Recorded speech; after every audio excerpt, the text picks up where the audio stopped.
अस्सलामुअलैकुम वरहमतुल्लाह। आप तमाम 11 साइंस के स्टूडेंट का हमारे फिज़िक्स के chapter number 4 laws of motion हरकत के कवानीन के वीडियो लेक्चर नंबर 6 के अंदर आप सभी स्टूडेंट का वेलकम है, इस्तकबाल है। आज का जो हमारा टॉपिक है, जैसा कि आप देख रहे हैं नोट्स के अंदर आपको दिख रहा है, सेंटर ऑफ मास। ये हमारा लास्ट टॉपिक है इस चैप्टर का, सेंटर ऑफ मास और सेंटर ऑफ ग्रेविटी। इसके बाद में ये चैप्टर जो है हमारा, जो कि बहुत बड़ा चैप्टर है, अल्हम्दुलिल्लाह ये कंप्लीट हो जाता है। ठीक है, तो आज हम देखने वाले हैं सेंटर ऑफ मास। ठीक है, जिसको हम उर्दू में कहते हैं मरकज़ कमियत। ठीक है, तो इससे पहले हमने मोमेंट ऑफ फोर्स और मोमेंट ऑफ कपल देख चुके हैं। जो प्रीवियस वीडियो लेक्चर के अंदर हमने मोमेंट ऑफ फोर्स और उसका टॉर्क देखे थे, मोमेंट ऑफ कपल और उसका टॉर्क देखे थे। उसके बाद का जो टॉपिक आता है वो है हमारा सेंटर ऑफ मास। अब ये सेंटर ऑफ मास क्या होता है, ठीक है, इसको हम समझेंगे। हमारे पास में कुछ इंस्ट्रूमेंट है जिसकी मदद से हम आपको सेंटर ऑफ मास समझाएंगे। ठीक है, तो यहाँ पर इसकी डिफिनेशन कुछ इस तरह से लिखी हुई है। चलिए हम पहले आपको डिफिनेशन इसकी बता देते हैं कि सेंटर ऑफ मास क्या होता है। ठीक है, तो ये एक ऐसा नुक्ता होता है किसी भी बॉडी के अंदर, चाहे वो बॉडी कंटिन्यूअस बॉडी हो, चाहे वो डिस्क्रीट बॉडी हो। अभी हम बात करेंगे, आपको समझाएंगे डिस्क्रीट बॉडी कैसी होती है या कंटिन्यूअस बॉडी कैसी होती है। तो दो तरह की बॉडी होती है हमारे पास में, दो तरह के जिस्म होते हैं। एक कंटिन्यूअस जिस्म होता है और एक डिस्क्रीट जिस्म होता है। चाहे वो कंटिन्यूअस जिस्म हो या डिस्क्रीट जिस्म हो, तो उसके अंदर एक नुक्ता ऐसा होता है किसी भी जिस्म के अंदर, हमारे अतराफ में जो हमको बॉडीज़ दिखती है, तो उनके अंदर एक ऐसा नुक्ता होता है जहाँ पर टोटल जहाँ पर टोटल मूवमेंट ऑफ मास, जैसे मूवमेंट ऑफ फोर्स होता है, ठीक है, जैसे मूवमेंट ऑफ कपल होता है, ऐसे ही मूवमेंट ऑफ मास होता है। तो मैं मूवमेंट ऑफ मास आपको यहाँ पर मैं बता देता हूँ। जैसे हमने इससे पहले का जो हमारा टॉपिक था जिसमें मूवमेंट ऑफ फोर्स देखे थे, हमने टॉर्क के बारे में डिस्कस किए थे, हमने एक बॉडी कंसिडर किए थे। ठीक है, बॉडी में ये क्या था, हमारा इस पॉइंट से एक एक्सिस ऑफ रोटेशन गुजर रहा था। ठीक है, और इस पॉइंट के ऊपर हम क्या कर रहे थे, फोर्स अप्लाइड कर रहे थे। ठीक है, तो जब हम इस पर फोर्स लगाते हैं और ये है उस पॉइंट से, इस पॉइंट और महवर से जो फासला रहता है वो हमारा आर होता है कि नहीं। तो यहाँ पर क्या होता है, जैसे हम इस पर फोर्स लगाते हैं इस ऑब्जेक्ट के ऊपर, तो इस पर एक गर्दिश अमल करता है, यानी इस पर मूवमेंट ऑफ फोर्स होता है। यानी इस फोर्स की वजह से जो हम इसके ऊपर लगा रहे हैं, उसकी वजह से बॉडी क्या करती है, रोटेशन करती है, गर्दिश करती है। ठीक है, तो ये होता है हमारा मूवमेंट ऑफ फोर्स। इसी तरह से हमने आपको मूवमेंट ऑफ कपल भी समझाए थे। मूवमेंट ऑफ कपल में क्या होता है, एक फोर्स हम इस तरफ से लगाते हैं बॉडी के इस सिरे पर, और दूसरा फोर्स उतने ही मैग्नीट्यूड के साथ अपोजिट डायरेक्शन में दूसरे सिरे पर लगाते हैं बॉडी के। तो बॉडी क्या करती है, रोटेट करती है, उसके अंदर हमको गर्दिश दिखाई देती है। तो यहाँ पर जो मूवमेंट हुआ दूसरी वाली एग्जाम्पल में, ये मूवमेंट ऑफ क्या है, कपल है। ठीक है, अब इसी तरीके से क्या होता है, मूवमेंट ऑफ मास भी होता है। अब ये बॉडी जो है, इसके अंदर क्या होगा, छोटे छोटे पार्टिकल होंगे, छोटे छोटे पार्टिकल से बॉडी क्या है, बनी हुई है। तो हर पार्टिकल का अपना एक मास होगा। तो यहाँ पर हम इसको कंसिडर करते हैं m1, यानी ये जो पॉइंट हमने यहाँ पर लिए, ठीक है, तो इस पॉइंट का जो मास है m है। ठीक है, और ये वाला पॉइंट जिसका मास m1 है, ठीक है, ये गर्दिश महवर से r फासले पर है। ठीक है, जो हमारा पॉइंट होता है जिससे हम एक कंसिडर करते हैं कि यहाँ से एक एक्सिस ऑफ रोटेशन क्या है, गुजर रहा है, तो उस पॉइंट से ये जो मास है, ये जो पार्टिकल है, इसका जो फासला r है। ठीक है, तो अब इस मास की वजह से जो यहाँ पर मोमेंटम पैदा होगा, जो रोटेशन यहाँ पर क्रिएट होगा, वो रोटेशन या वो मूवमेंट हमारा कहलाता है मूवमेंट ऑफ मास। और ये मूवमेंट ऑफ मास का जो वैल्यू होता है, ये भी जो गर्दिशा होता है हमारा उसी की तरह होता है, इसका भी वैल्यू, यहाँ पर मूवमेंट ऑफ मास का जो वैल्यू होता है वो होगा इस वाले एग्जाम्पल में m1r। ठीक है, m1r1, अगर इसको फासले को मैं r1 कह देता हूँ। ठीक है, तो यहाँ पर जो आप देख रहे कमियत और गर्दिशी महवर से इस पॉइंट के फासले के हासिल ज़रब को हम क्या बोलेंगे, मूवमेंट ऑफ मास कहेंगे। जैसे मूवमेंट ऑफ फोर्स होता है, मूवमेंट ऑफ कपल होता है, उसी तरीके से क्या होता है, मूवमेंट ऑफ मास भी होता है, जिसकी वजह से बॉडी क्या करती है, मूवमेंट, उसके अंदर मूवमेंट हमको देखने को मिलता है। ठीक है, उसके अंदर हमको हरकत देखने को मिलती है। तो यहाँ पर क्या बताया जा रहा है आपको सेंटर ऑफ मास की डिफिनेशन में, कि किसी भी बॉडी के अंदर एक ऐसा नुक्ता होता है, एक ऐसा पॉइंट होता है जहाँ पर कुल मूवमेंट ऑफ मास, अब कुल बोले तो ये एक ही पॉइंट पार्टिकल के लिए, एक ही पॉइंट के लिए हमने, अब ऐसे बहुत सारे पार्टिकल होंगे, m1 m2 m3, तो उनका टोटल इनका समेशन, ठीक है, इनका टोटल जो मोमेंट ऑफ मास होगा, ये एक के लिए मोमेंट ऑफ मास है, ऐसे इसमें बहुत सारे क्या है एन नंबर ऑफ पार्टिकल है, तो उनका अगर हमको टोटल मोमेंट ऑफ मास लेना है तो हम क्या करेंगे, कुल लिख सकते हैं उर्दू में। और अगर इसको पूरे बॉडी के लिए अगर मोमेंट ऑफ मास मुझे बताना है तो मैं क्या कर सकता हूँ, यहाँ पर समेशन लगाकर इसको ऐसे लिख सकता हूँ MIRI। तो ये क्या होगा यहाँ पर समेशन ऑफ MIRI, ये पूरी जो बॉडी है इसका मोमेंट ऑफ मास हो गया। यहाँ पर समेशन क्या जाहिर कर रहा कि ये पहले ऑब्जेक्ट से, पहले पार्टिकल से लेकर, इसको लिमिट लगा सकते हैं हम 1 to n, यानी पहले पार्टिकल से लेकर n पार्टिकल तक की क्या है ये सारे पार्टिकल का क्या है मोमेंट ऑफ मास है। तो समेशन जैसी लग गया इस इक्वेशन के सामने तो आपने समझ जाना कि यहाँ पर ये पूरी बॉडी के मोमेंट ऑफ मास को क्या कर रहा है, समेशन जाहिर कर रहा है। मोमेंट ऑफ मास हमेशा क्या होता है, मास और फासले का हासिल ज़रब होता है, ठीक है। तो यहाँ पर क्या बताया जा रहा है कि जिस्म में एक ऐसा नुक्ता होता है किसी भी बॉडी के अंदर, चाहे वो बॉडी कंटिन्यूअस बॉडी हो चाहे वो डिस्क्रीट बॉडी हो, तो उसके अंदर एक ऐसा नुक्ता होता है जहाँ पर मोमेंट ऑफ मास की कीमत, मोमेंट ऑफ मास की कीमत क्या होती है, हमेशा सिफर होती है, उसकी वैल्यू क्या होती है, हमेशा जीरो होती है, ठीक है। तो उस पॉइंट को या उस नुक्ते को हम क्या कहेंगे, सेंटर ऑफ मास कहेंगे, ठीक है। यानी सेंटर ऑफ मास, एक और डिफिनेशन मैं आपको सिंपल लैंग्वेज में बोलता हूँ कि सेंटर ऑफ मास एक ऐसा पॉइंट होता है बॉडी के अंदर जहाँ पर टोटल जो मास है, बॉडी का जो टोटल मास है वो क्या होता है, उस पॉइंट के ऊपर बैलेंस होता है। अब देखिए सबसे बेस्ट एग्जांपल है हमारे पास में ये स्पैनर, ठीक है। स्पैनर आप देख रहे हैं, स्पैनर को मैं कुछ इस तरह से पकड़ रहा हूँ और नीचे मेरी इसके यहाँ पर इस तरह से इसको एक्सिस ऑफ रोटेशन है। अब ये क्या कर रहा है स्पैनर, यहाँ पर आपको गर्दिशी हरकत करते हुए दिखाई दे रहा है। अब नीचे से अगर देखेंगे आप तो ये मेरे उंगली के ऊपर रखा हुआ है स्पैनर, ठीक है। उंगली के ऊपर एक पॉइंट पर मैंने इसको क्या किया हूँ, इसके एक पॉइंट के नीचे मैंने उंगली रखा हूँ और उस उंगली के ऊपर ये स्पैनर रखा हुआ है, ठीक है। और ये पूरी तरह से बैलेंस है, ये गिरते हुए आपको दिखाई नहीं दे रहा है बल्कि ये पूरा बैलेंस हो गया है। तो जहाँ पर मेरी उंगली है बॉडी के उस पॉइंट को, जहाँ पर मेरी उंगली रखी हुई है, तो वहाँ पर जो बॉडी का पॉइंट है वो कहलाता है हमारा सेंटर ऑफ मास, ठीक है। आगे बात आपको समझ में, यानी ये जो स्पैनर है इसके नीचे जहाँ पर उंगली मेरी रखी है, यानी ये वाला पॉइंट आप देख रहे हैं नीचे से ये वाला पॉइंट हैगा, तो इस बॉडी के लिए ये वाला पॉइंट क्या कहलाएगा, हमारा सेंटर ऑफ मास कहलाएगा, ठीक है। तो इसी को कहते हैं हम सेंटर ऑफ मास। ये बहुत अच्छी हमारे पास में क्या है एग्जाम्पल है सेंटर ऑफ मास की, जिसमें मौजूद ऐसा नुक्ता जहाँ पर मोमेंट ऑफ मास या पूरे बॉडी का जो मास है वो बैलेंस हो जाता है, हर तरफ इसका जो मास है इस पॉइंट के हर तरफ कैसा है, बैलेंस है करके क्या हो रहा है, यहाँ पर ये रुका हुआ है, रेस्ट में है, नहीं तो ये गिर जाता था नीचे। अगर मैं इसको दूसरी जगह पर, उंगली को दूसरी जगह रखूँ तो आप देखेंगे नीचे गिर गया, ठीक है। तो अगर हम इसको सेंटर ऑफ पॉइंट इसका ये कंसिडर करते हैं यार यही इसका सेंटर ऑफ पॉइंट है सेंटर में, ठीक है। तो ऐसा ज़रूरी नहीं है कि सेंटर ऑफ पॉइंट हमेशा सेंटर में होता है, ठीक है। ये एक कंटिन्यूस बॉडी है इसलिए यहाँ पर इसका सेंटर ऑफ मास ज्योमेट्रिकली ये सेंटर ही है, ठीक है। तो ऐसा पॉइंट होता है जहाँ पर पूरे जिस्म का जो मास होता है या मोमेंट ऑफ मास होता है वो क्या होता है, सिफर होता है, या पूरा मास उसका वहाँ पर क्या होता है, बैलेंस होता है। आप देखते हैं, आप उंगली के ऊपर रजिस्टर घुमाते हैं या रजिस्टर को बैलेंस करते हैं, किताब को बैलेंस करते हैं उंगली के ऊपर, तो वो पॉइंट जो होता है जहाँ पर किताब बैलेंस हो जाती है, गिरती नहीं है, हमारी उंगली के ऊपर वो रेस्ट में आ जाती है, तो उसी पॉइंट को हम क्या कहते हैं, सेंटर ऑफ मास कहते हैं। तो आप समझ गए होंगे डेफिनेशन इसकी, और इसकी एग्जाम्पल भी हमने आपको बता दिए। तो ये होता है सेंटर ऑफ मास, बहुत ही इंपॉर्टेंट रखता है, आगे जब हम 12th में पढ़ेंगे तो इसका बहुत ही इंपॉर्टेंट है, ठीक है। अब उसके बारे में कुछ बताया गया है कि जो सेंटर ऑफ मास होता है ये फिजिकल क्वांटिटी नहीं होती है, ये तबई मिकदार नहीं होती है, सिर्फ ये एक मुकाम को जाहिर करता है, सिर्फ ये लोकेशन के लिए यूज़ होता है,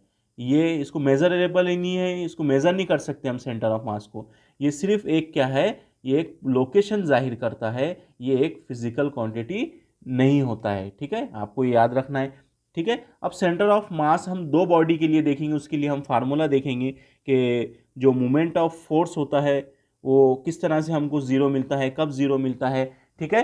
और सेंटर ऑफ मास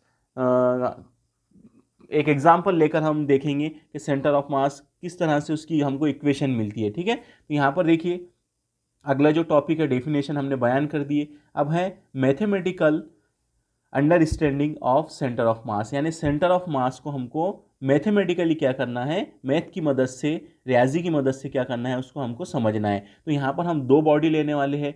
एक बॉडी लेंगे हम डिस्क्रीट बॉडी, यानी डिस्क्रीट मास डिस्ट्रीब्यूशन, और दूसरी जो बॉडी लेंगे हम वो रहेंगी हमारी कंटिन्यूअस मास डिस्ट्रीब्यूशन बॉडी। ठीक है, तो मैं आपको यहाँ पर समझा देता हूँ कंटिन्यूअस बॉडी और डिस्क्रीट बॉडी। तो यहाँ पर हम कंसिडर करते हैं कि एक बॉडी है, ठीक है, जिसका मास क्या है, डिस्ट्रीब्यूट हुआ हुआ है। कुछ मास यहाँ पर है, कुछ मास यहाँ है, यहाँ फिर स्पेस है, फिर यहाँ कुछ मास है, फिर कुछ यहाँ मास है, कुछ फिर यहाँ मास है।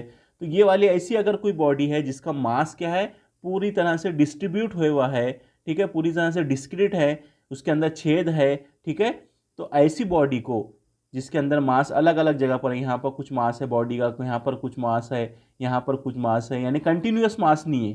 ठीक है, कंटिन्यूअस मास नहीं है, कहीं पर ज़्यादा मास है, कहीं पर कम है। तो ऐसी अगर कोई बॉडी है तो ऐसी बॉडी को हम कहते हैं डिस्क्रीट बॉडी। क्या कहते हैं हम, डिस्क्रीट बॉडी। और डिस्क्रीट बॉडी के लिए हम मैथमेटिक्स में यूज़ करते हैं समेशन, टोटल के लिए क्या यूज़ करते हैं हम, समेशन यूज़ करते हैं। जैसे मैंने ऊपर एक डिस्क्रीट बॉडी लिया था, ठीक है, वो सिमेट्रिकल बॉडी नहीं थी, वो अनसिमेट्रिकल बॉडी थी, डिस्क्रीट बॉडी थी। तो डिस्क्रीट बॉडी के लिए हम क्या करते हैं, समेशन को यूज़ करते हैं।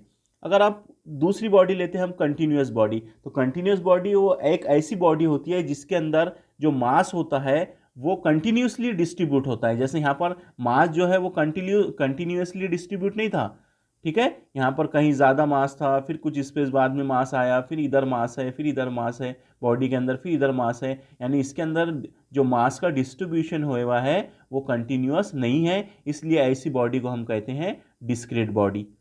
ठीक है, अब दूसरी बॉडी है हमारी कंटिन्यूअस बॉडी। तो यहाँ पर देखिए स्केल है, ठीक है, ये भी एक बॉडी है। तो इसके अंदर पूरे पार्टिकल को देखिए आप, तो इनका मास कैसा हुआ है, सेम डिस्ट्रीब्यूट हुआ है, हर जगह पर, हर नुक्ते पर जो मास है वो कैसा है, सेम है, कंटिन्यू है, एक के बाद एक, हर पार्टिकल का अपना एक मास है।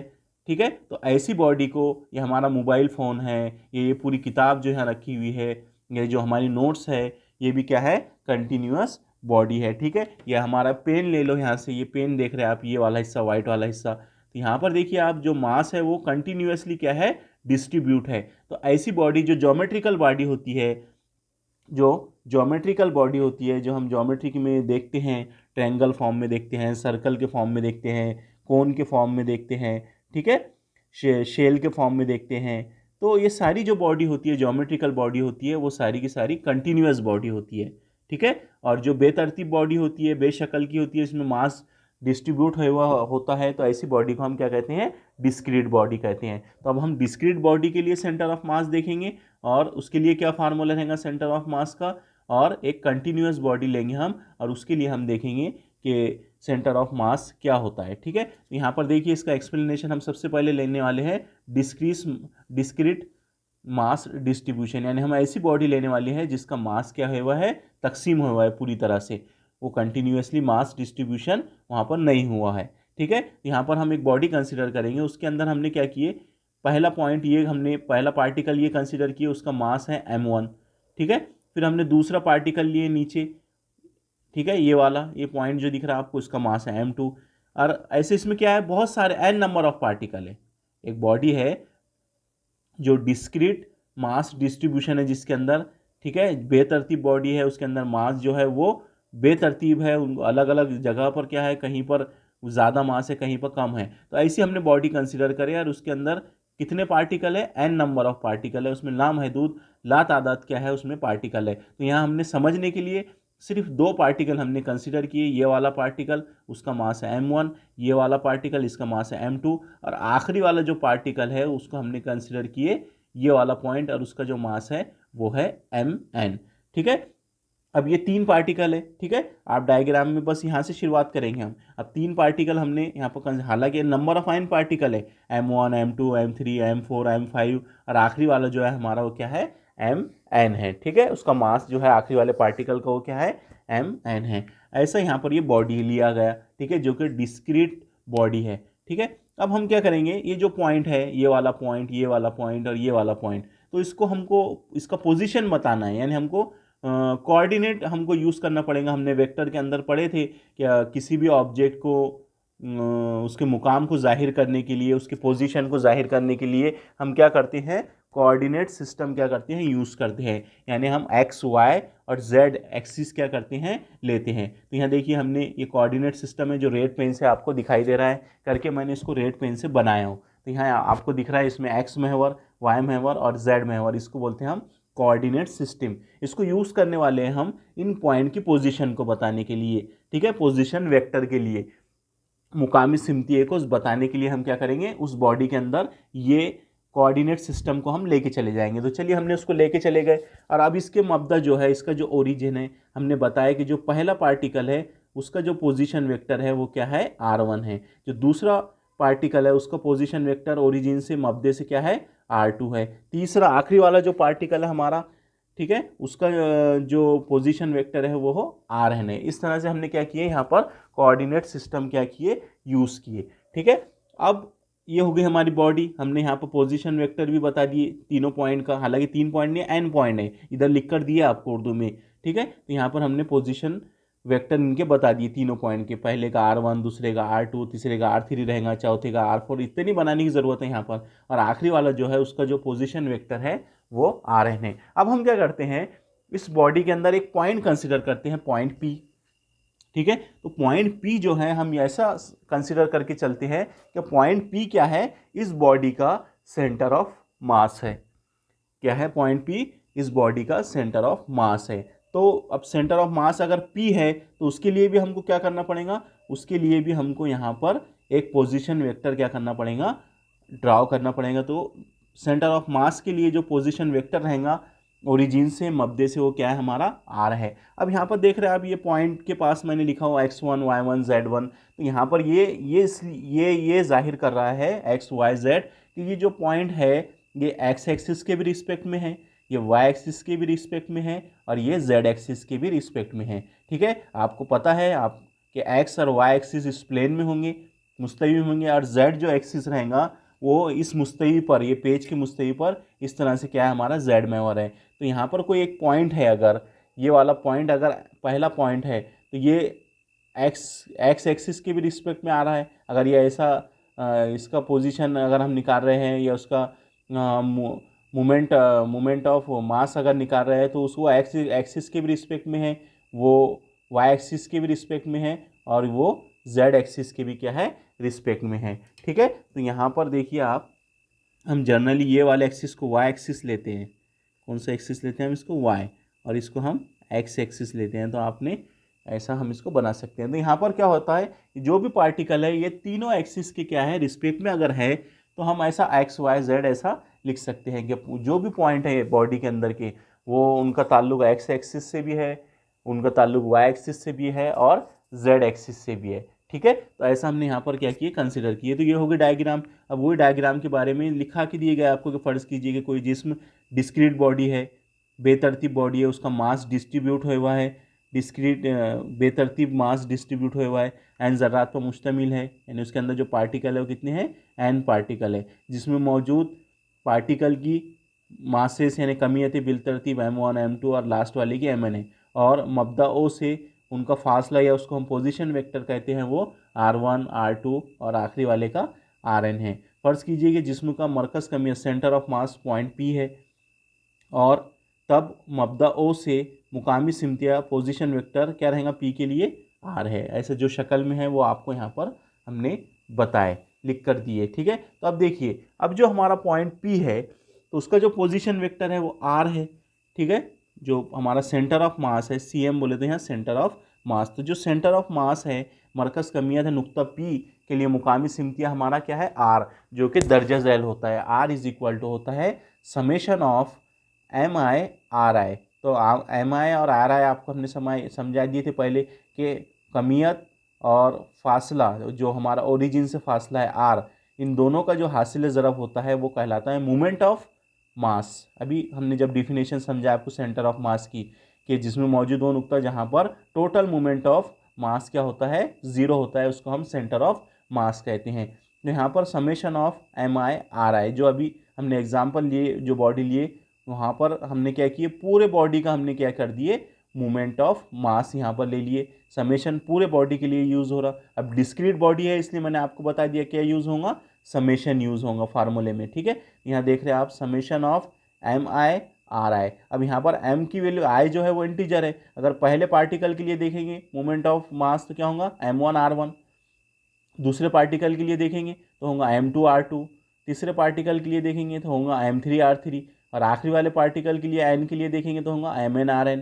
तो ये क्या होगा, यहाँ पर समेशन लग जाने से ये बता रहा है ये पूरी बॉडी का ये क्या है, मोमेंट ऑफ मास है। तकसीम मोमेंट ऑफ मास को, पूरे जो टोटल मोमेंट ऑफ मास है पूरे बॉडी का, उसको कैसे तकसीम किया गया, समेशन ऑफ एम आई बोले तो एक पार्टिकल का मास अगर 1 रखते हैं तो पहले पार्टिकल का 2 रखते हैं तो दूसरे पार्टिकल, समेशन लग गया उसके सामने तो पूरे बॉडी का मास, इसको क्या बोल सकते हैं हम, पूरे बॉडी का मास।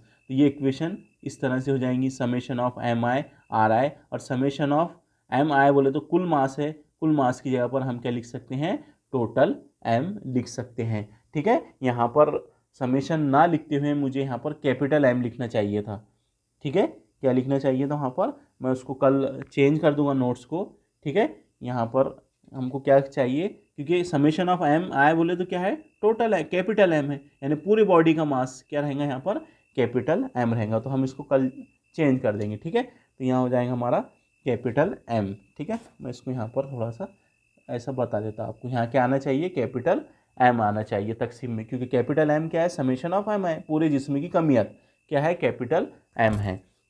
तो इस फार्मूले का ऐसा भी लिख सकते हैं हम, r इज इक्वल टू जो मिला हमको पोजीशन वेक्टर सेंटर ऑफ मास के लिए, वो क्या है, समेशन ऑफ मोमेंट ऑफ मास, यानी पूरे बॉडी का मोमेंट ऑफ मास तकसीम total mass of the body. तो ये दोनों का तनासुब क्या होता है, हमारा पोजीशन वेक्टर होता है। अब अगर जो हमारी शक्ल के अंदर r है या मब्दा o है, उसको वो अगर सेंटर ऑफ मास पर हो, यानी पॉइंट P पर हो, यानी r इक्वल्स टू क्या हो, 0 हो, तब क्या हो जाएगा, r की वैल्यू 0 हो जाएगी, यानी जो ओरिजिन है उसको उठा के कहाँ रख दिया हमने, उसको हमने पॉइंट P के ऊपर रख दिए, तो r का वैल्यू क्या हो जाएगा, r इज इक्वल टू 0, ठीक है। तो r इज इक्वल टू 0 हो जाएगा ये फार्मूले में। तो r की वैल्यू हम यहाँ, ये देखिए ये फार्मूले को हमने यहाँ लिखे, ठीक है। यहाँ होना चाहिए था कैपिटल एम, चलो खैर कैपिटल एम यहाँ पर हमने आपको बता दिए। अब ये फार्मूले में नहीं भी रहे तो चलेगा, ठीक है। r की वैल्यू क्या होगी अब, 0, यानी पोजीशन वेक्टर क्या होगा, r हमारा 0 होगा, क्योंकि हमारा जो ओरिजिन है वो कहाँ चलेगा, मब्दा ओ पॉइंट P के ऊपर चलेगा, तो r क्या हो जाएगा, 0।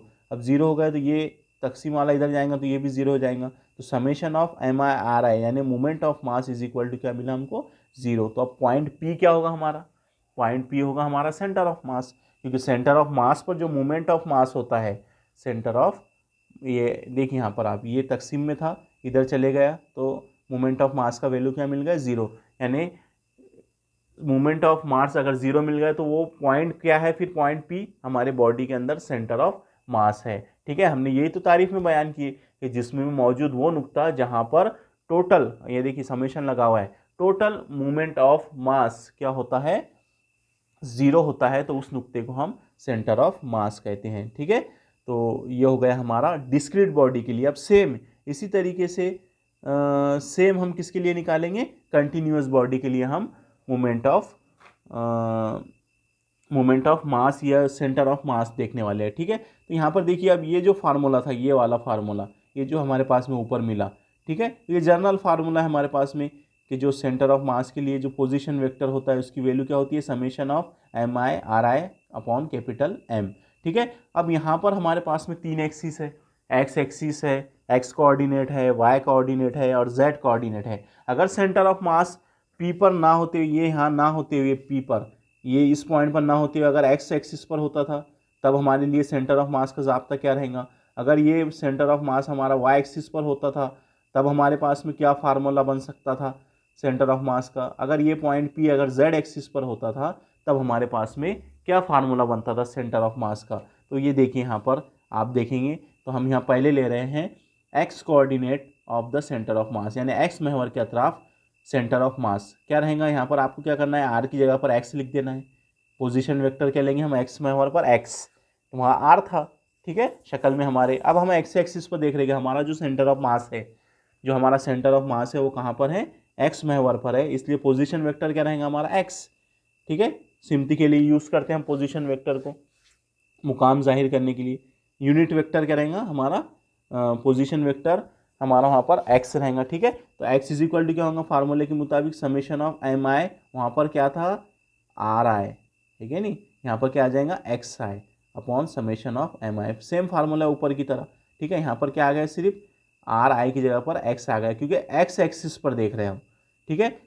तो ये फार्मूला इस तरह से हो जाएगा, समेशन ऑफ एम आई बोले टोटल मास, ये ऊपर की इक्वेशन सेम रहेगी, मूवमेंट ऑफ मास हो जाएगा ये एक्स एक्सिस पर, ठीक है। तो ये एक्स एक्सिस पे, एक्सिस के रिस्पेक्ट में क्या हो गया, सेंटर ऑफ मास हो गया, ठीक है। इसी तरह से वाई एक्सिस पर अगर पॉइंट पी है, तो पॉइंट पी अगर वाई एक्सिस पर है तो उसके अतराफ क्या रहेगा, centre of mass, Y is equal to, यानी अब वाई एक्सिस पर है, ठीक है। तो वाई एक्सिस के लिए हमारा पोजीशन वेक्टर क्या रहेगा, y is equal to summation of M i, यहाँ पर क्या आ जाएगा आर आई की जगह वाई है, ठीक है, upon summation of M i, ये फार्मूला मिल गया। इसी तरह से जेड एक्सिस के लिए, तो ये होगा हमारा डिस्क्रीट बॉडी के लिए हमने पहले सेंटर ऑफ मास निकाले, ठीक है, मोमेंट ऑफ मास के लिए हमने इक्वेशन निकाले, ठीक है।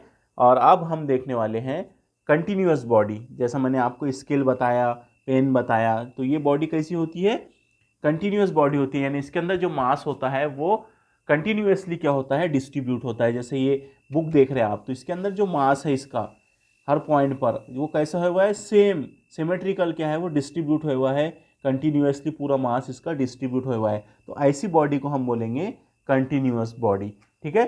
तो अब कंटिन्यूअस बॉडी के लिए हमको क्या देखना है, सेंटर ऑफ मास का फार्मूला देखना है। तो वही इक्वेशन, वही शक्ल को आप क्या कीजिए, अब कंटिन्यूअस बॉडी समझिए। अब कंटिन्यूअस बॉडी कैसी बनाएंगे, उसकी शक्ल बता दीजिए। तो हम यहाँ पर देखिए, एक हम मुरब्बे की शक्ल ले लेते, ठीक है, एक स्क्वायर की। तो ये जो बॉडी है, अब ये एक ज्योमेट्रिकल बॉडी है, एक यहाँ पर आपको मुरब्बा दिख रहा है, ठीक है। तो यहाँ पर ये वाली बॉडी कहलाती है हमारी कंटिन्यूअस बॉडी, समझ में आ गया आपको, ठीक है। अगर कोई सर्कल के फॉर्म में इस तरह से बॉडी, तो ये भी बॉडी कौन सी बॉडी कहलाएंगी, कंटिन्यूअस बॉडी कहलाएंगी। आ रही बात समझ में, ये बॉडी, तो ऐसी बॉडी को जो सिमेट्रिकल होती है, जो जैसा मोबाइल हो गया हमारा, जैसे अभी आपको बताया हमने स्केल बताया, ठीक है। तो ये ऐसी सारी बॉडी कंटिन्यूअस बॉडी होती है, इसके अंदर जो मास होता है वो कंटिन्यूअसली क्या होता है, डिस्ट्रीब्यूट होता है। तो अब ऐसी बॉडी अगर हम कंसिडर करते हैं उस डायग्राम में, तो जो हमारा पॉइंट पी था उसके लिए जो पोजिशन वेक्टर था हमारा आर, उसके लिए देखिए यहाँ पर आप इंटीग्रेशन का इस्तेमाल हुआ, ठीक है। वहाँ पर हमने समेशन का इस्तेमाल किए थे। डिस्क्रीट बॉडी में काय का इस्तेमाल होता है, समेशन का, और कंटिन्यूअस बॉडी में काय का इस्तेमाल होता है, इंटीग्रेशन का, ठीक है। तो यहाँ देखिए, अब हम क्या करेंगे, बॉडी के अंदर एक पॉइंट मास कंसिडर करेंगे, उसकी कमियत हम कंसिडर करेंगे dm, जैसे वहाँ हमने m1 कंसिडर किए थे, यहाँ पर हम कंसिडर करेंगे m, यानी इतने हिस्से का मास है dm, ठीक है। और इसका जो फासला है ओरिजिन से वो क्या है, r है। अब पूरे बॉडी के लिए अगर मुझे निकालना है तो मोमेंट ऑफ मास, तो ये क्या करेंगे हम पूरे बॉडी के लिए, इसको हम क्या करेंगे, dm को इंटीग्रेशन लगा देंगे, और पूरे फासले के लिए यहाँ पर क्या आ जाएगा r, तो ये पूरा हो जाएगा डिस्क्रीट, ये कंटिन्यूअस बॉडी के लिए क्या हो जाएगा, मोमेंट ऑफ मास हो जाएगा, ठीक है। तो हम यहाँ ऐसा लिख सकते हैं, इंटीग्रेशन ऑफ, वही फार्मूला है पहले की तरह, dm, पहले यहाँ पर r लिख दिया गया, आप dm भी लिख सकते, r into D M upon integration of dm, वही फार्मूला है सेम।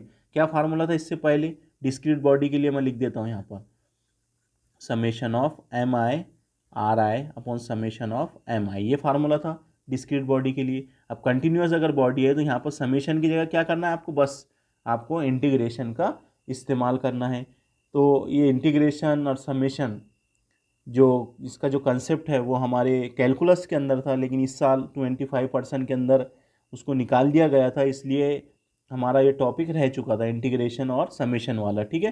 लेकिन फिर भी आपको आज यहाँ समझ गया होगा कि जो कंटिन्यूअस बॉडी होती है उसके लिए हम इंटीग्रेशन यूज़ करते हैं, और जो डिस्क्रीट बॉडी होती है, बेतरतीब बॉडी होती है ऐसी, तो इसके लिए हम समेशन का क्या करते हैं, यूज़ करते हैं। तो वही जो पहले फार्मूला था वो इंटीग्रेशन के फॉर्म में है। यहाँ पर भी समेशन ऑफ dm बोले तो पूरे बॉडी का मास, उसको हम कैपिटल M लिख सकते हैं।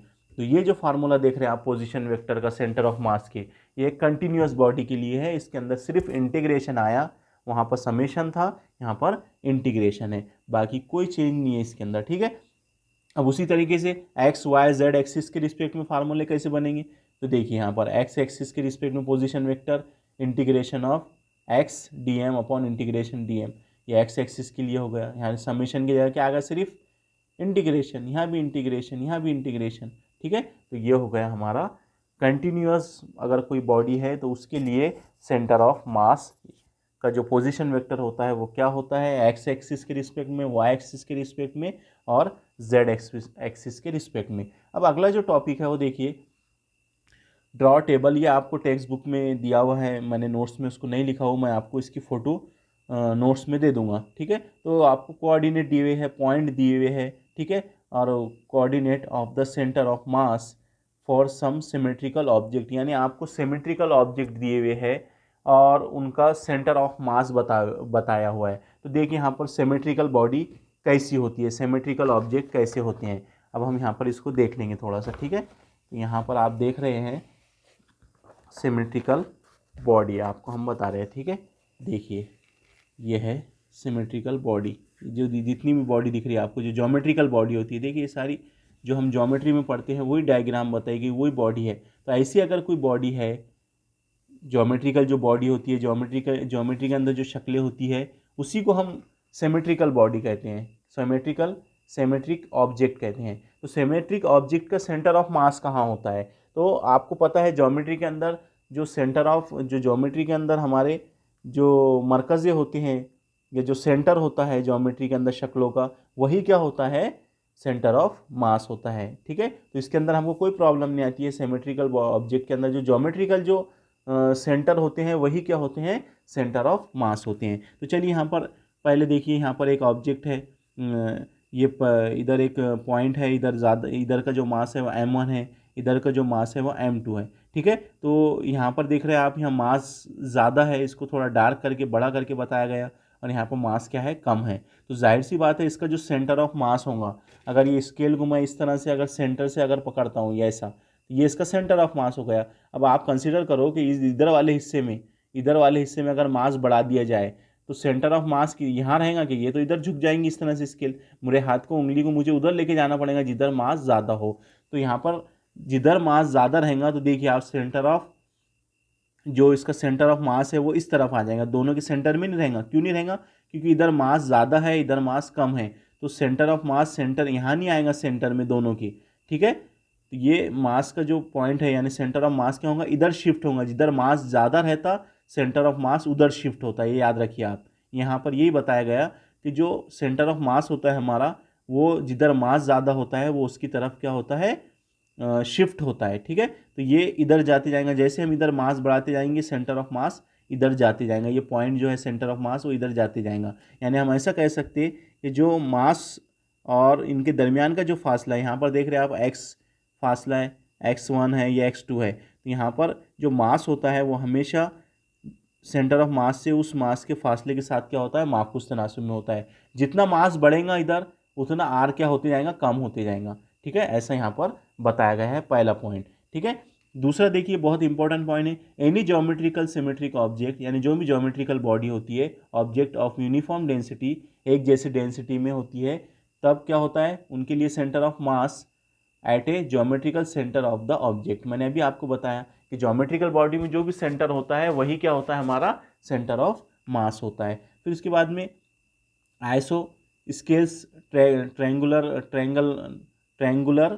प्लेट बताएगी आपको। तो ये जो ट्रैंगुलर प्लेट है इसको देखिए, ये एक्स एक्सिस है हमारा, ये वाई एक्सिस है। तो ये वाला जो ट्रैंगल है इसका जो सेंटर ऑफ मास है वो ये पॉइंट सी पर है, ठीक है। तो पॉइंट सी पर है, तो यहाँ पर देख रहे हैं आप एक्स एक्सिस पर नहीं है सेंटर ऑफ मास, इसलिए यहाँ पर बता दिया गया कि एक्स कोऑर्डिनेट पर सेंटर ऑफ मास क्या है, 0 है। लेकिन वाई एक्सिस पर है मौजूद, ये देख रहे हैं आप वाई एक्सिस पर सी है। तो वाई एक्सिस के लिए जो सेंटर ऑफ मास रहेगा काय के अंदर, आइसो स्केल ट्रायंगल के अंदर, वो h/3 रहेगा। h क्या है, इस पॉइंट से इस पॉइंट की हाइट है, ये बताई गई यहाँ पर। इसका जो तीसरा हिस्सा रहेगा h/3 वो यहाँ से यहाँ तक रहेगा, यानी ये है आपका h/3। तो इस तरह से वाई एक्सिस पर जो सेंटर ऑफ मास रहेगा वो h/3 पर रहेगा, ठीक है। तो ये होगा इसका सेंटर ऑफ मास। इसी तरह से ट्रायंगल लिया गया, यहाँ पर राइट एंगल ट्रायंगल प्लेट ली गई, ठीक है। तो इसका जो पॉइंट है सी, ये है सेंटर ऑफ मास। तो ये एक्स एक्सिस के भी रिस्पेक्ट में है और वाई एक्सिस के रिस्पेक्ट में भी है। तो यहाँ से अगर हम मध्य से ये पॉइंट का अगर फासला अगर पी कंसिडर करते हैं एक्स महवर पर, और इधर वाई महवर पर क्यों कंसिडर करते हैं, तो ये एक्स एक्सिस के रिस्पेक्ट में भी है सी सेंटर ऑफ मास, और वाई एक्सिस के रिस्पेक्ट में भी है। तो यहाँ पर क्या हो जाएगा, जो एक्स एक्सिस के रिस्पेक्ट में रहेगा सेंटर ऑफ मास, वो ये पी का तीसरा हिस्सा रहेगा पी अपॉन थ्री, यानी यहाँ से लेके यहाँ तक का जो फासला रहेगा वो क्या रहेगा, पी अपॉन थ्री रहेगा। ठीक है, और इसी तरीके से वाई एक्सिस पर जो सेंटर ऑफ मास रहेगा वो भी क्या रहेगा, क्यू अपॉन थ्री रहेगा। अब देखिए यहाँ पर थिन सेमी सर्कुलर रिंग ली गई, जो चूड़ी होती है हमारी, चूड़ी की तरह आधी चूड़ी यहाँ पर आपको दिख रही है। तो ये उसका अगर ये वाई एक्सिस अगर हम ड्रॉ करते हैं और ये यहाँ पर एक्स एक्सिस अगर हम ड्रॉ करते हैं, तो आप देख रहे हैं इसके अंदर सेंटर ऑफ मास यहाँ बताया गया।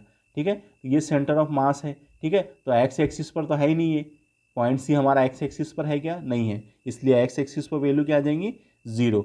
वाई एक्सिस पर है, बिल्कुल सी मौजूद है वाई एक्सिस पर, और इसका जो वैल्यू रहेगा सेंटर ऑफ मास का कितनी दूरी पर रहेगा वो यहाँ से, तो उसके लिए वैल्यू दी हुई है 2r, आर बोले तो रेडियस है इसकी। ठीक है, 2r अपॉन पाई, अगर आप इसको कैलकुलेट करते हैं तो उतने फासले पर क्या रहेगा आपका सेंटर ऑफ वाई एक्सिस पर क्या रहेगा, सेंटर ऑफ मास रहेगा। इसी तरह से सेमी सर्कुलर डिस्क है। ठीक है, आधी डिस्क है, जैसा हम तरबूज की जो चीरी काटते हैं इस तरह से, जैसा उसको बोलता जाता है, यानी यहाँ पर क्या पार्टिकल भरे हुए हैं इसके अंदर। ठीक है, तो ऐसी थिन सेमी सर्कुलर डिस्क है। ठीक है, ऑफ रेडियस आर। ठीक है, पतली एकदम, जैसे हमने तरबूज की चीरी की बात की, कैसे आपको जल्दी समझ में आ जाएगा, इसलिए हमने यहाँ पर बताया इसकी एग्जांपल। तो ये पहले खोखली थी चूड़ी की तरह, आधी चूड़ी टूटी हुई, और ये पूरा हमारी तरबूज की चीरी की तरह है। ठीक है, जो होती है। तो यहाँ पर देखिए इसका भी जो सेंटर ऑफ मास है वो यहाँ पर है। ठीक है, और एक्स एक्सिस पर जो है वो उसका कोई मैग्नीट्यूड नहीं है, सी है ही नहीं एक्स एक्सिस पर, तो जीरो। वाई एक्सिस पर है, तो वाई एक्सिस पर इसकी वैल्यू है 4r अपॉन 3 पाई। ठीक है, और इसी तरह से अब अगली बॉडी जो है वो हेमी स्फेरिकल शेल है। ठीक है, जैसे हमारी गेंद होती है ना, टेनिस का बॉल होता है, उसको आप काट लो तो जो उसका शेप होता है उसे कहा जाता है हेमी स्फेरिकल शेल। तो उसका भी जो है देखिए आप, centre of mass Y axis पर ही मिल रहा हमको, यहाँ पर है। ठीक है, centre of mass x axis पर जीरो है, तो क्या है वाई एक्सिस पर आर अपॉन टू रेडियस का आधा जो होगा वहाँ पर क्या होगा उसका, उस बॉडी के अंदर हेमी सेमी स्फेरिकल शेल में उसका सेंटर ऑफ मास होगा। अब सॉलिड हेमिसर स्फीयर है ऑफ द रेडियस है, जैसे ज़मीन है हमारी, उसको हमने काट दिया पूरी, ये क्या है ज़मीन की तरह है, उसको आधा हमने काट दिया। ठीक है, तो यहाँ पर उसका जो सेंटर ऑफ मास है वो भी आप देख रहे हैं एक्स एक्सिस पर जीरो है, वाई एक्सिस पर 3r/8 पर आपको क्या मिलेगा, सेंटर ऑफ मास मिलेगा। इसी तरह से ये बॉडी है, आपने देख लेना इसको। ठीक है, तो यह था हमारा ज्योमेट्रिकल बॉडी और उनके अंदर सेंटर ऑफ मास। ठीक है, अब अगला जो टॉपिक है हमारा वो है, देख रहे हैं आप, वेलोसिटी ऑफ सेंटर ऑफ मास। ठीक है, जैसे हमने इससे पहले की जो डायग्राम देखी तो वही डायग्राम को हम फॉलो करेंगे। तो यहाँ पर हमको क्या करना है, वेलोसिटी बताना है कि जो हमने m1 m2 m3 मास कंसीडर किए थे ना बॉडी में, और आखिरी वाला mn, तो हर पार्टिकल जो है जिनका मास m1 है पहले पार्टिकल का, दूसरे का m2 है, तीसरे का m3 है, और आखिरी वाले का mn है, तो उनकी वेलोसिटी भी होगी उनके पास, जब वो मूवमेंट आ रहा है उनमें, तो जाहिर सी बात है उनकी खती रफ्तारें भी होंगी। तो हम ऐसा लिख सकते हैं, वही डायग्राम है हमारी। फ़र्ज़ कीजिए कोई जिस्म इन ज़र्रात पर मुश्तमिल है, ज़र्रात की कमियत बिलतरतीब m1 m2 m3 mn है, और इनकी खती रफ्तारें हर पार्टिकल की, m1 की v1, m2 वाला जो पार्टिकल है उसकी v2 है कि नहीं, इसको m2 होना है, m2। ठीक है, m3 वाला जो है उसकी वेलोसिटी v3 रहेंगी, तो उनकी वेलोसिटी क्या है, v1 v2 v3 dash dash dash vn है। तब उस जिस्म की मरकज़ कमियत या मरकज़ कमियत रफ्तार या वेलोसिटी ऑफ सेंटर ऑफ मास दर्ज झैल होंगी। फार्मूला सेम है पोजीशन वेक्टर का, वेलोसिटी आ गई यहाँ पर समेशन ऑफ एम आई। अब यहाँ पर आर आई नहीं लेना हमको, वेलोसिटी के लिए वेलोसिटी लेना है, किसकी, पहले पार्टिकल के लिए अगर ले रहे तो यहाँ पर v1 आएगा, दूसरे पार्टिकल के लिए ले रहे तो v2 आएगा। ठीक है, इस तरह से जो पहले फार्मूला था। ठीक है, आर की जगह पर क्या आ गया यहाँ पर v, क्योंकि हम किसकी बात कर रहे हैं अभी, वेलोसिटी की। तो ये फार्मूला कुछ इस तरह से मिलेगा हमको। ठीक है, इसको हम इस तरह से लिख सकते हैं, समेशन ऑफ एम आई बोले तो टोटल मास कैपिटल एम। ठीक है, ये हमारा ऑलरेडी हो चुका है। तो summation of M i v i क्या बता रहा है हमको, पूरे बॉडी के लिए क्या है, खती म्यार हरकत है, क्योंकि कमियत और रफ्तार का हासिल ज़रब क्या कहलाता है, म्यार हरकत, और हम खती म्यार हरकत बोल सकते हैं क्योंकि हम खती रफ्तार की बात कर रहे हैं। तो यहाँ पर हम इसको, ये वाली जो समेशन ऑफ एम आई है, एम आई वी आई है, ये हमारा क्या है, मजमुई पूरे जिस्म का क्या है, खती म्यार हरकत है, तकसीम एम क्या है, पूरे बॉडी का क्या है, कुल कमियत है उसकी, पूरे बॉडी की कुल क्या है वो कमियत है, टोटल मास है। ठीक है, तो ये हो गया एक्सेलरेशन। ठीक है, तो ये हो गया डिस्क्रीट बॉडी के लिए समेशन है यहाँ पर। तो डिस्क्रीट बॉडी के लिए अगर अभी कंटिन्यूस बॉडी है तो हमारे पास में उसके अंदर अगर वेलोसिटी देखें तो क्या आएगा, आप बताइए यहाँ पर इंटीग्रेशन। क्या आ जाएगा यहाँ, इंटीग्रेशन। यहाँ भी क्या आएगा, इंटीग्रेशन। बाकी इक्वेशन सेम रहेंगी। ठीक है, देखिए ये आ गया इंटीग्रेशन। तो ये हो गया for continuous distribution of masses के लिए। ठीक है, अब जब वेलोसिटी है तो जाहिर सी बात है वहाँ एक्सेलरेशन भी होगा। जब वेलोसिटी है वहाँ पर हर पार्टिकल की, तो वहाँ पर एक्सेलरेशन भी होगा। तो वही बात यहाँ लिखी गई, जैसा इन ज़रात पर मुश्तमिल है जिस्म, ज़रात की कमियत बिलतरतीब M1 M2 Mn है, उन ज़रात की खती इसरा जो है वो बिलतरतीब Q1 Q2 सॉरी A1 से जाहिर करती है, स्मॉल से A1 A2 और AN है। तब उस जिस्म की मरकज़ कमियत का इसरा क्या होगा। अब वेलोसिटी की जगह जैसे हमने वेलोसिटी यूज़ किए थे पिछले, वहाँ पर आप क्या करना है, एक्सेलरेशन लिखना है, सेंटर ऑफ मास का एक्सेलरेशन। ठीक है, यहाँ क्या आ जाएगा, समेशन ऑफ MI/AI। अब यहाँ इसरा आ गया, पहले रफ्तार थी अब क्या आ गया, इसरा। तो अब यहाँ पर देखिए कमियत और रफ्तार को का हासिल ज़रब क्या होता है, कुव्वत होता है। Force is equal to MA है ना, फोर्स इज इक्वल टू क्या होता है, MA।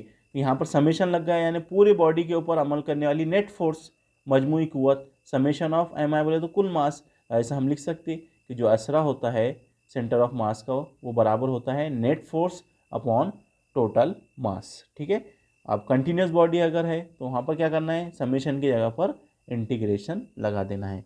तो ये हो गया हमारा आज का टॉपिक, सेंटर ऑफ मास। अब इसी तरीके से एक सेंटर ऑफ ग्रेविटी भी होता है। ठीक है, उसको भी ले लेते हैं हम, और हमारा ये चैप्टर जो है ये इंशाल्लाह आज ख़त्म हो जाएगा।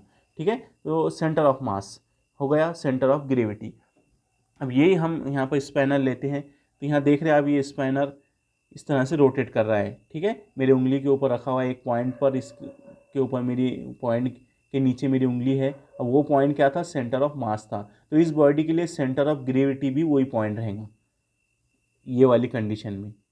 क्यों, क्योंकि ज़मीन के ऊपर जो शकली कुव्वत है, जो तजाज़बी कुव्वत है, उसके ज़रिए इस बॉडी के ऊपर जो ग्रेविटेशनल ड्यू टू फोर्स लग रही है, फोर्स ड्यू टू ग्रेविटेशन लग रही है, वो सेम है।